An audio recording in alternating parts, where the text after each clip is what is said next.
Hello, very impromptu recording, but I just went to the store and decided to get 64 crayons just on a whim because I saw somebody else drawing with crayons and was like, I really want to draw with crayons, let's make a video about it.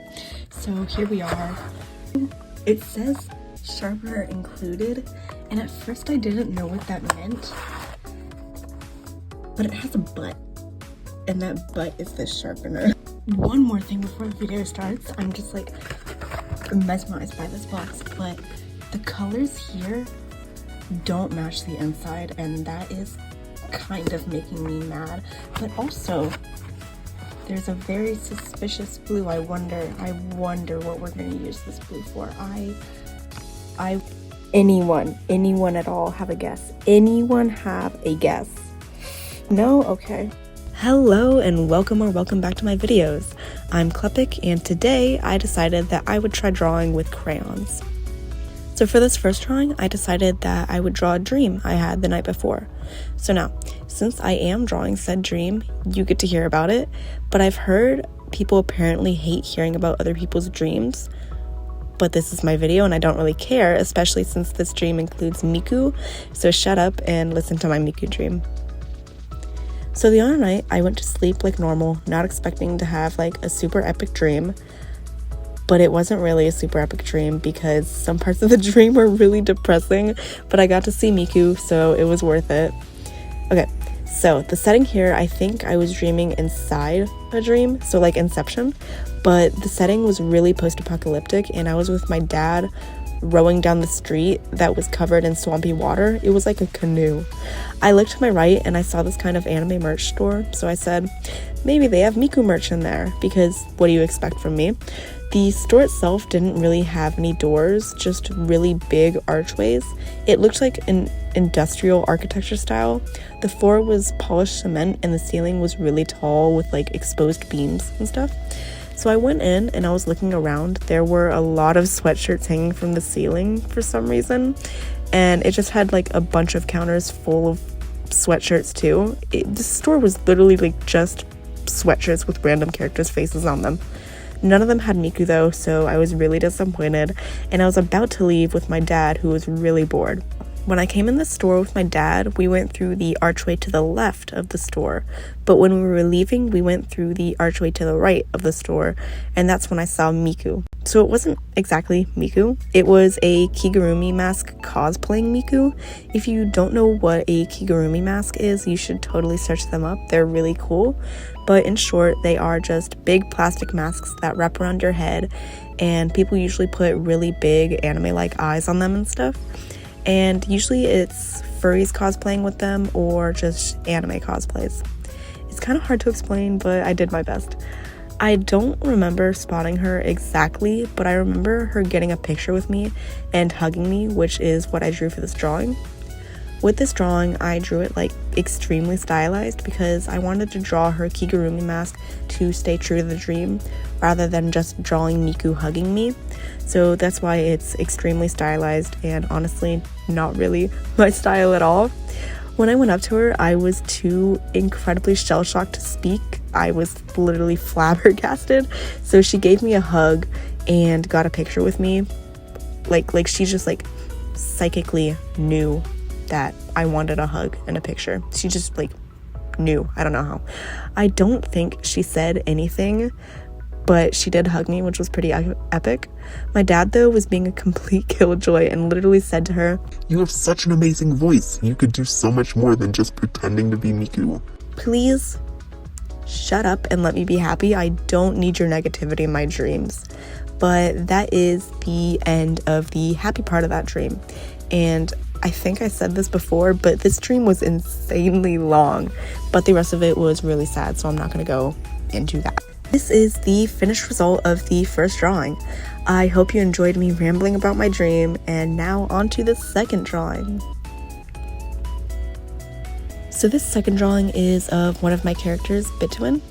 Bitwin is a part of my lovesick storyline, which I won't really get into because it's not relevant to this, but Bitwin is a Barlett's anthias fish who lives on Palawan Island in the Philippines and often transforms into a human to escape the troubles of her fish life.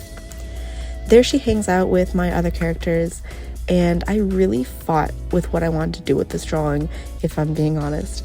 Since Bituin is a Gyaru and wears a lot of heavy Gyaru makeup, I wanted to make, again, a very stylized drawing. But I didn't want to have a whole video full of drawings that don't show my actual style, because these stylizations are very far from my style. So what I decided to do was to draw half of it extremely stylized, then draw the other half in my normal style, and dull down the color some to give it more of a contrast. On my normal style side, I ended up shading a lot with the black crayon, which was honestly a horrifying experience for me because I never shade with black, and it's usually really bad to do in digital art, especially, which I do a lot of. But I think it really helped dull down the color more on the left side, so I don't think it looks that bad. The realistic side also showed me that I do not, in fact, know how to draw monoliths confidently, so I will be working on practicing drawing monolith eyes so I can get better. This in itself was a good practice though. I also ended up using my chromatic paint pens for part of this drawing. I got them as a gift from my dad for like last Christmas, I think, and I don't use them often enough, so I think that was pretty cool. I also really liked the stylized side. Like I said earlier, I didn't really want to do another stylized drawing, but I thought it really fitted Bituin's character, so I did do that. And I really like the colors on this side because I love bright colors, and I really liked drawing her eyes on this side, which honestly I did struggle with, and I had to cover in a white Posca pen at first and then redo the eye, but I think it turned out good. Here is the finished result for the second drawing. On to the final crayon drawing for this video.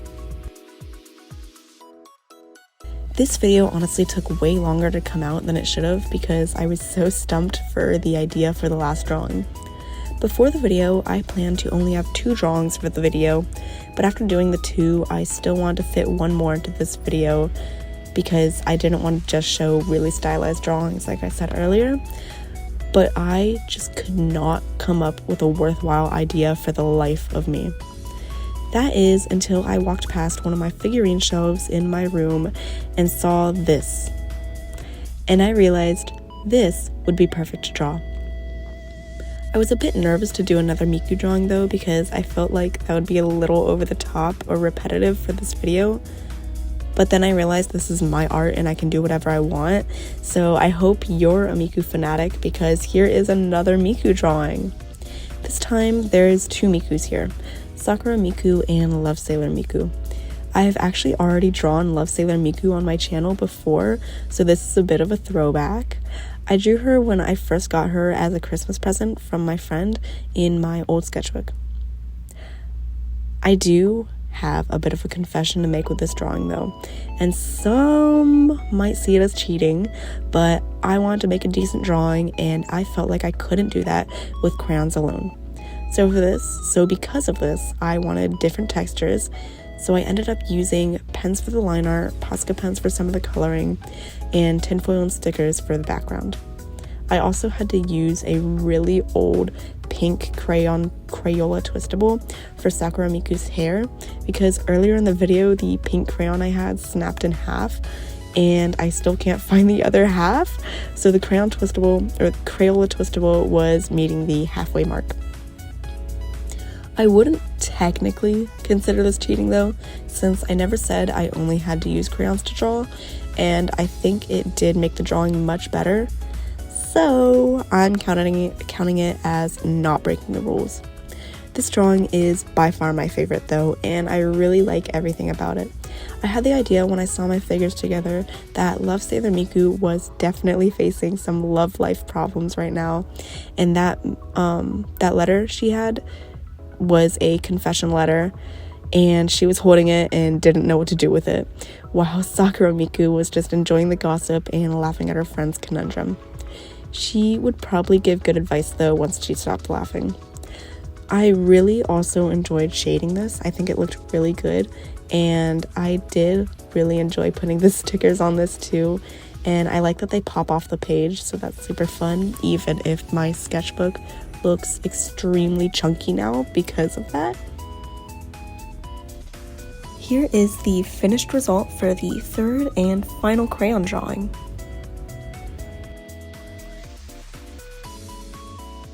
You should definitely consider drawing with crayons. It's really fun and you'll probably feel like a toddler again. They're really cheap and they do last a while. I've done 3 drawings and my crayons are still going strong. The only thing is don't draw too heavy-handed or your crayons will snap. Speaking from experience, because I've already snapped 3. But if you did like the video, you should definitely consider liking, commenting, or even subscribing. And with that, I hope you have a great rest of your day. Goodbye!